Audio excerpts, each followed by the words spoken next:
Moi, c'est Louise Dallaire, je suis conseillère en prévention à l'Université Laval. Mon rôle, c'est de m'assurer que le travail de déneigement se fasse en toute sécurité pour le personnel. Pour déneiger un toit, c'est important d'être bien vêtu. C'est souvent très froid, très venteux, donc prévoir des bonnes bottes chaudes, des pantalons, un manteau chaud, tuque, mitaine, prévoir des crampons aussi, prévoir à la limite même des fois du sel pour éviter de glisser sur les surfaces.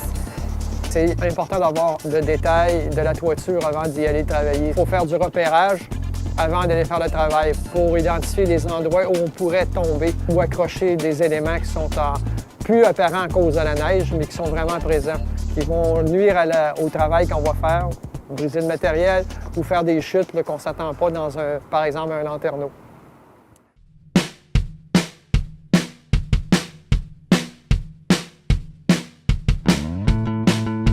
J'interviens au niveau de la hauteur et de la densité de neige.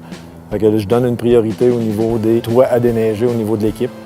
Et je m'occupe de la sécurité des gens au niveau des conditions climatiques puis au niveau des conditions des employés de l'Université Laval. Avant d'aller faire le travail, il faut prévoir les éléments qui vont nous permettre, les fanions, qui vont nous permettre d'identifier sur la toiture ces emplacements-là.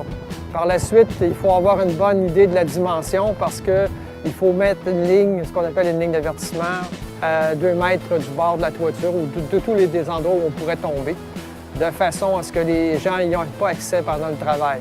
Prévoir l'endroit où on va faire tomber la neige, faire chuter la neige. Donc, un endroit où on a un accès avec un garde-corps ou un élément qui va faire en sorte que les travailleurs ne pourront pas tomber à cet endroit-là, mais qui vont pouvoir faire chuter la neige.